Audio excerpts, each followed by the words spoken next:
ಬಾಲಿಕಾ ಪ್ರೌಢಶಾಲೆ 9ನೇ ತರಗತಿಯಲ್ಲಿ ವ್ಯಾಸಂಗ ಮಾಡುತ್ತಿದ್ದೇನೆ. ನನ್ನ ಗೆಳತಿಯಾದ ಕವನ ಅವಳು ಕಬ್ಬಿನ ಮತ್ತು ಉಕ್ಕಿನ ಕೈಗಾರಿಕೆ ಬಗ್ಗೆ ತಿಳಿಸಿಕೊಟ್ರು.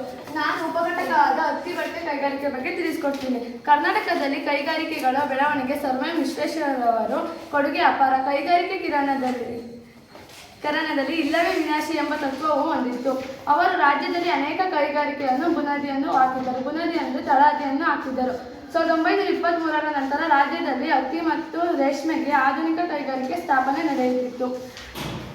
ದೇಶದಲ್ಲಿ ಯಾವುದೇ ರಾಜ್ಯದ ತಾತ್ಪರ್ಯವಾದ ಅಭಿವೃದ್ಧಿಯಲ್ಲಿ ಕೈಗಾರಿಕೆ ಮಹತ್ವವಾದ ಪಾತ್ರ ವಹಿಸಿತ್ತು. ಇಂತಹ ಉತ್ತಮ ಅವಕಾಶ ನಮ್ಮ ರಾಜ್ಯಕ್ಕಿದೆ ಎಂಬುದನ್ನು ಹೇಳಬಹುದು. ಹತ್ತಿ ಬಟ್ಟೆ ಕೈಗಾರಿಕೆ ಮೊದಲಿಗೆ ಆರಂಭಗೊಂಡಿದ್ದು ಆಧುನಿಕ ಕೈಗಾರಿಕೆಯಲ್ಲಿ ಒಂದಾಗಿದೆ. ಆಧುನಿಕ ಅಂದರೆ ಇಂದಿನ ಕೈಗಾರಿಕೆಯಲ್ಲಿ ಒಂದಾಗಿದೆ. ಇದು ಕೃಷಿಯಾಧಾರಿತ ಕೈಗಾರಿಕೆ ಎಂದು ಹೇಳಬಹುದು, ಅಂದರೆ ರೈತಾಧಾರಿತ ಕೈಗಾರಿಕೆ ಎಂದು ಹೇಳಬಹುದು. ಪುರಾತನ ಕಾಲದಿಂದಲೂ ಕೈಮಗ್ಗಗಳಿಂದ ಬಟ್ಟೆ ನೇಯ್ಗೆ ಕರ್ನಾಟಕದಲ್ಲಿ ರೂಢಿ ಇತ್ತು.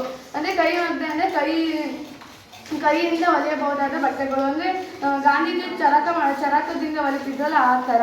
ಮತ್ತು ಕೃತಕ ನಾರಿಗೆ ಬಟ್ಟೆ ವಿದೇಶಿಯಾದ ಹತ್ತಿ ಬಟ್ಟೆಗೆ ಪೈಪೋಟಿ ನಡುವೆ ಹತ್ತಿ ಬಟ್ಟೆಗೆ ಈಗಲೂ ರಾಜ್ಯದಲ್ಲಿ ಅಪಾರ ಬೇಡಿಕೆ ಇದೆ. ಆಧುನಿಕ ಹತ್ತಿ ಗಿರಣಿಯು 19ನೇ ಶತಮಾನದ ಕೊನೆಯ ಭಾಗದಲ್ಲಿ ಆರಂಭಗೊಂಡಿತು. ಇವಾಗ ಎಷ್ಟನೇ ಶತಮಾನ? 21. ಹತ್ತಿಯಿಂದ ಬೀಜ ಬೇರ್ಪಡಿಸುವ ಮತ್ತು ಹತ್ತಿ ದಾರ ತೆಗೆಯುವ ಗಿರಣಿಗಳು ಉತ್ತರ ಕರ್ನಾಟಕ ಜಿಲ್ಲೆಗಳಲ್ಲಿ ಆರಂಭಗೊಂಡಿವೆ. ಮೊಟ್ಟ ಮೊದಲು 1884ರಲ್ಲಿ MSK ಹತ್ತಿ ಬಟ್ಟೆ ಗಿರಣಿಯು ಕಲಬುರಗಿ ಅಂದರೆ ಗುಲ್ಬರ್ಗ ಜಿಲ್ಲೆಯಲ್ಲಿ ಸ್ಥಾಪನೆಯಾಯಿತು. ಅನಂತರ ಹುಬ್ಬಳ್ಳಿಯಲ್ಲಿ ಹತ್ತಿ ಬಟ್ಟೆ ಕೈಗಾರಿಕೆ ಪ್ರಾರಂಭಗೊಂಡವು.